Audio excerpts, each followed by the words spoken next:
I knew something was off the second we stepped into the lobby. Gulfside Pines was supposed to be our reset button.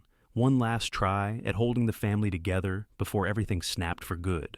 I'd planned the whole trip, saved for 6 months, booked oceanfront rooms, packed all the beach gear myself, even double-checked the sunscreen so no one would complain. But right there, standing next to the front desk, Denise looked me dead in the eye and said, "Oh, by the way, I booked rooms for me, Trent, and the kids. You'll have to find your own." I blinked, thought I misheard. "Trent?" I asked. She smiled like it was no big deal. "Yeah, Trent's coming. I told you we stayed friends. He's basically part of the family now." Then this tall, sunburnt bastard walked through the revolving doors like he was checking into his honeymoon. Faded college hoodie, cargo shorts, smug as hell. He looked at me like I was some awkward Airbnb host, not the man who paid for the whole trip. He nodded once and said, "Don't make this weird, man. Before we go further, quick note. Before listening, share which city or country you're watching from." I just stared at them. Couldn't even process the full insult. My 3 kids were behind me, holding their bags, looking around, confused. Emma, my youngest, tugged at my sleeve. "Where's your room, Dad?" I opened my mouth. Nothing came out. Denise didn't flinch. She handed her ID to the front desk, like she was checking into a spa weekend. 2 connecting rooms, she told the clerk. Ocean view. I had to turn away before I said something I'd regret. Trent rolled his little carry-on past me, then turned back and said, "Seriously, though, don't make this into a scene." I clenched my jaw so tight I thought I might crack a molar. Every instinct in my body wanted to swing. Not at him, at her. Instead, I swallowed it. All of it. I nodded once, leaned down, kissed Emma on the head, then walked outside into the Florida heat. I booked the dinner 3 months earlier, called the restaurant myself, asked for the big family table on the patio. I had this image in my head. Ocean breeze, cold drinks, maybe one quiet night where nobody was fighting. Instead, I showed up and found myself shoved to the end of the table like some damn distant uncle no one remembered inviting. Trent sat in my seat, dead center. Arms stretched across the back of Denise's chair like he'd earned his way there. She giggled at something he whispered, biting her lip like a teenager. The hostess looked at me with this awkward little smile and said, "You're with them, right?" I nodded, even though I barely recognized the people in front of me anymore. The only open chair was at the far end, next to Drew. He didn't look up, just kept spinning his straw wrapper between his fingers. I sat down, pulled my napkin into my lap, and stared down the length of the table at the family I was supposed to be holding together. Denise ordered a bottle of wine. "We'll do the cab," she said, like I wasn't even there. Trent waved the waiter off when he tried to offer me a glass. 10 minutes in, they were already laughing. Inside jokes, college stories, her hand on his arm like it belonged there. She didn't just forget I was her husband, she acted like I never had been.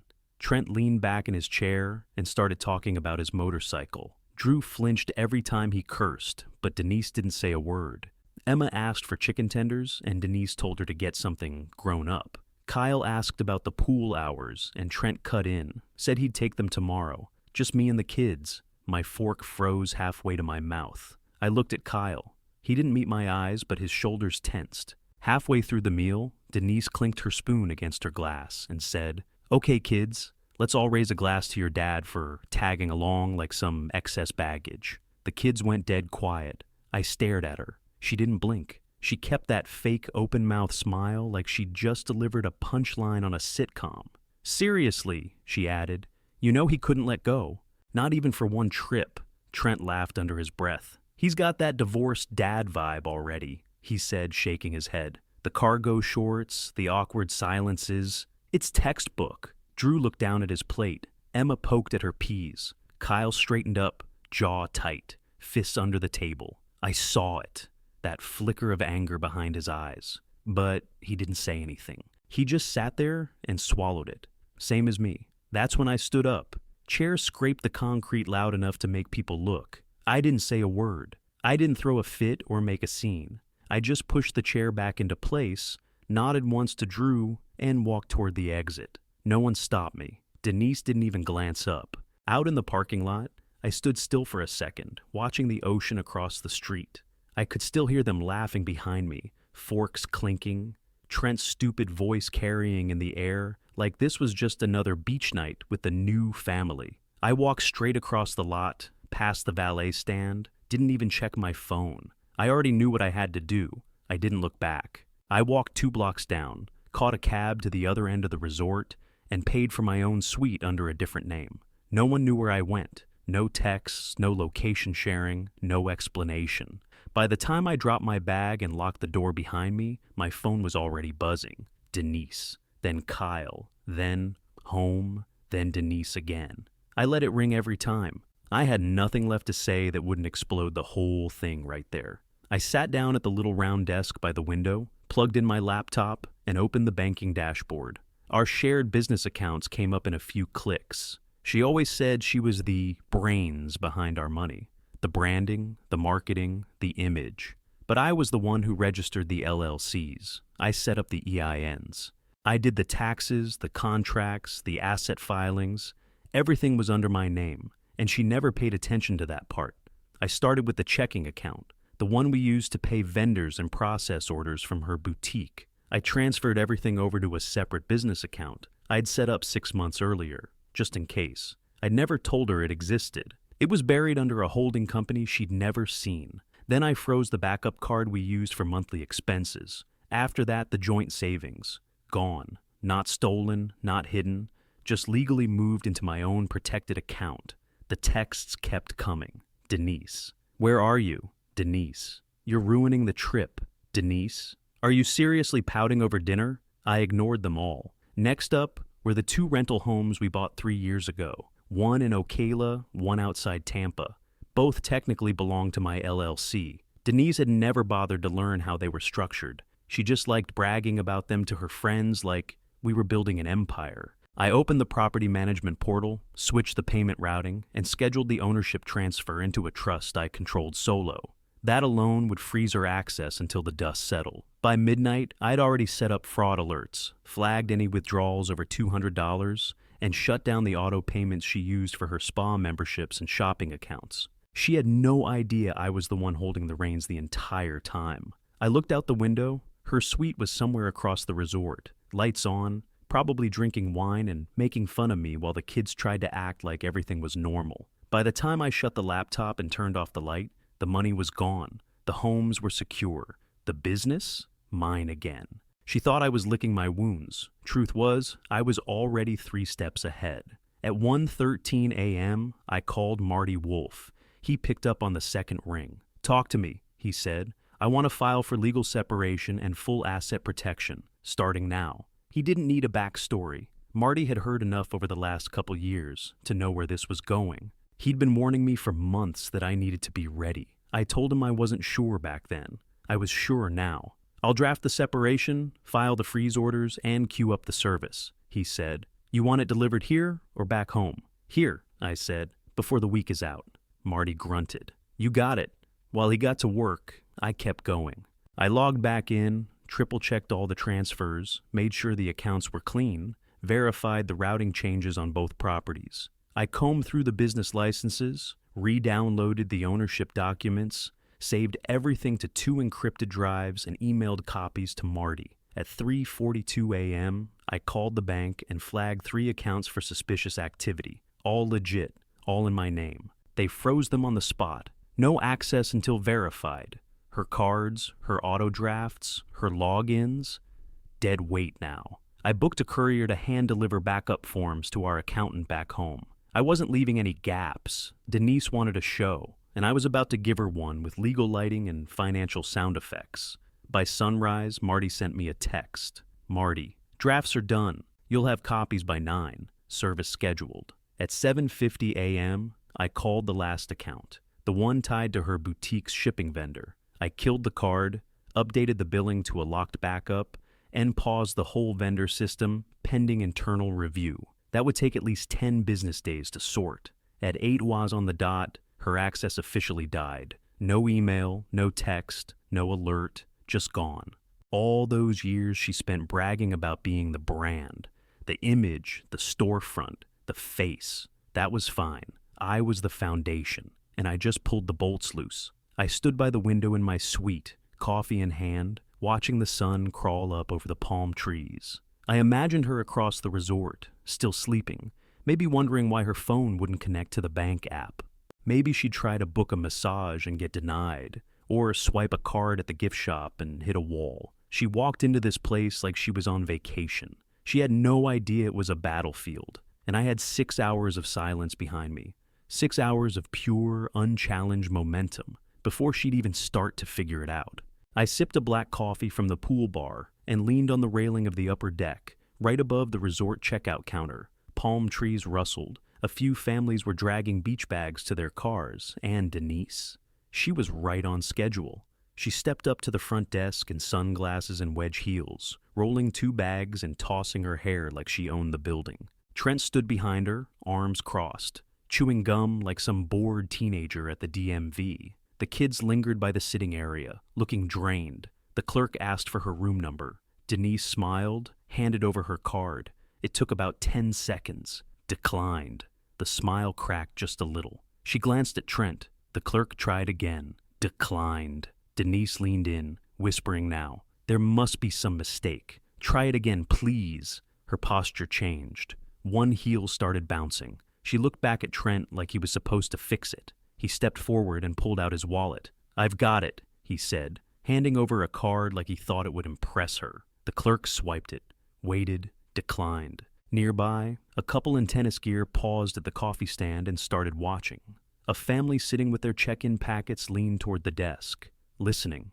Denise's voice dropped again. She looked rattled now. "We've been here all week. This is obviously some kind of error," she said, louder this time, trying to save face. The clerk stayed calm. "I'm happy to run it again, ma'am, but we do require payment in full before checkout." Trent stepped back and threw his hands up. "It's the damn bank. They've got these dumb fraud alerts. This isn't us. Call 'em, babe." Denise fumbled with her phone, muttering, pacing now. Her sunglasses came off. She looked sweaty. I watched Kyle step away from the little seating area, walk over to Emma and Drew, and say something quietly. I couldn't hear it, but Emma looked up, startled. Drew blinked. Then Kyle said it louder. "Dad paid for everything. I saw him at the desk last night." Denise froze. She turned toward the kids. "What did you say?" Kyle repeated it without blinking. "He was standing at the counter last night. I saw his card. I saw the receipt." Denise turned back to the desk. I don't understand." "Ma'am," the clerk interrupted gently. "Would you like to try a different card, or would you prefer we set up a payment plan?" Trent looked like he wanted to vanish. He yanked his bag off the cart and walked out of frame, muttering, "Unreal," under his breath. I didn't wait around for the meltdown. I turned, rolled my bag toward the cab lane, and nodded to the valet guy who held the door open.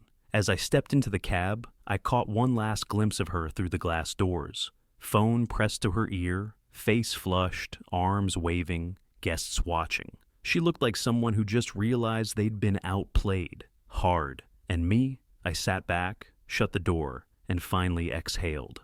The condo was nothing special. 2 beds, tile floors, beige walls, quiet neighbors. But it was mine. It sat just 10 minutes from the kids' school, and for the first time in a long time, the place didn't hum with tension. I sat at the small kitchen table with a legal pad, 3 envelopes, and a black ink pen. No distractions, no screens. I was done explaining myself through texts they didn't read or calls she made sure they missed. I was done begging to be understood, so I wrote. For Emma, I kept it simple. "Remember when you had the flu and we watched The Iron Giant 12 times in one weekend?" I could still hear her tiny voice quoting every line. "You said it made your head hurt less. You fell asleep on my chest, drooling on my old Seahawks hoodie. Best weekend I've ever had." For Drew, I wrote about his first Little League season. "You hated the cleats, remember that? Kept saying they felt like bricks. I traded in my Fender Strat for your uniforms. The one you loved to hear me play at bedtime. Didn't regret it for a second." For Kyle, I reminded him of the volcano project. "Your mom forgot it was due. You were crushed. We stayed up until 2 in the morning building it with newspaper and vinegar. You got a B+, but your teacher pulled me aside and said it was the most effort he'd seen from a parent all year." I sealed the envelopes, wrote their names in bold letters on the front, and drove them over to the school. The secretary behind the desk knew who I was. She gave me a sad sort of smile, like she'd been waiting for this moment. I slid the envelopes across the counter. "Can you hand-deliver these?" one each, quietly. Just make sure they read 'em." She nodded. "I'll take care of it." I didn't expect much. Denise controlled the narrative, always had. I figured the letters would end up shoved into backpacks or tossed in the trash on the kitchen counter. But 2 days later, my phone lit up from an unknown number. I let it ring once, then picked up. "Dad?" It was Kyle. I didn't say anything at first. Just let the silence hang while he worked up the nerve. His voice cracked. "I didn't know. I'm sorry. That hit harder than I thought it would." I swallowed the lump in my throat. "I know, bud. It's all right." He took a shaky breath. "The stuff in that letter, I remember it all. The volcano. You staying up with me? You were always there." I nodded, even though he couldn't see me. "Still am." There was a pause. "I want to come see you," he said. "Is that okay?" I looked around the condo, the second bedroom half set up, waiting. His old poster already taped to the wall. I smiled. "Yeah, it's more than okay." Kyle came first. He spent Saturday night with me, then went back to Denise's on Sunday because he didn't want Emma and Drew left alone with her and Trent. That's when things started cracking open. By Tuesday he texted, "Fridge is empty, no groceries, they're fighting again." Denise didn't cook anymore. Said she was too stressed and ordered takeout maybe twice a week max. The rest of the time, the kids were left piecing together cereal and frozen waffles. Kyle sent me a picture of Drew eating sliced cheese straight from the pack, sitting on the kitchen floor in his socks. Trent? He was either yelling about something or blasting the TV. Football mostly. Always drunk off cheap beer and pissed off about something Denise said or something the kids didn't do right. The man had no off switch. Emma texted me a crying emoji after she had a nightmare. When I called, she whispered into the phone, "Mom said I should grow up." She's 9. I didn't say anything, just listened to her breathe. Then Kyle found the photo album. The big one I kept adding to over the years. School events, camping trips, holidays, little league, piano recitals, birthdays, all of it. Mostly pictures of me and the kids because Denise was never around for the normal stuff. Too tired, too busy, too bored. He texted me a picture of the open album on his lap. "Kyle, did you make this?" Me. "Yeah. Been adding to it since you were 5. Kyle. "It's all you. Everything." Then Drew called. It was close to midnight. I was half asleep when I saw his name flash on my screen. I picked up fast. "Dad?" His voice was so quiet I almost missed it. "Yeah, buddy? You okay?" A pause. Then, "Can we come live with you?" I sat up. "You sure?" He sniffled. "I don't want to be here anymore." My throat tightened. "Pack your stuff. I'll be here." That weekend, I heard the knock around noon. I opened the door to see all 3 of them. Backpacks slung over their shoulders, Emma hugging a stuffed bear, Kyle standing protectively in front of them, and Drew holding a trash bag full of clothes. They didn't say a word. They didn't have to. Kyle stepped forward first. "We're sorry, Dad." I nodded. "Don't be." Emma walked past me and went straight to the couch, curling up like she'd finally found somewhere soft. Drew looked up at me. "Is it okay?" I rested a hand on his shoulder. "It's more than okay." They didn't even ask what room was theirs. They just walked in like they already knew. Monday morning, Marty texted me. "It's go time." Denise always did brunch on Mondays. Her self-care day, she called it. Really, it was 2 hours of gossip and overpriced smoothies with the women from her yoga class. Women who thought parenting was just another performance, something you posted about but rarely showed up for. Marty said, "You've been served." Then he dropped a thick manila envelope next to her avocado toast, turned around, and walked out without another word. Inside was everything: legal separation, temporary custody petition, financial disclosures, asset freeze notices, discovery request, and a list of documented business transfers. All neat, all signed, all backed by the law. I knew the moment she read it because my phone started buzzing nonstop. First time she'd called in weeks. I didn't answer. Kyle glanced over from the couch. "She's freaking out," he said. "I can tell." A few hours later, he gave me the rest. She got home in full meltdown mode, threw a glass against the kitchen wall, screamed at Trent for letting this happen, said I'd ambushed her like some vengeful psycho. Kyle said she was pacing in the hallway, slamming cabinets, blaming everyone except herself. Trent didn't say much, just packed a bag that night and crashed on the couch. 2 days later, he was gone. No goodbye, no message, just poof. Denise tried to play it cool, told the kids it was just temporary, but Emma overheard her on the phone, begging her sister for a loan.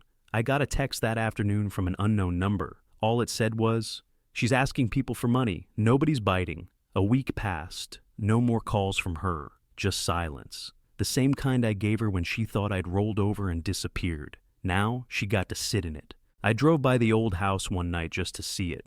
Porch light was off. Trash cans overflowing. Curtains shut tight.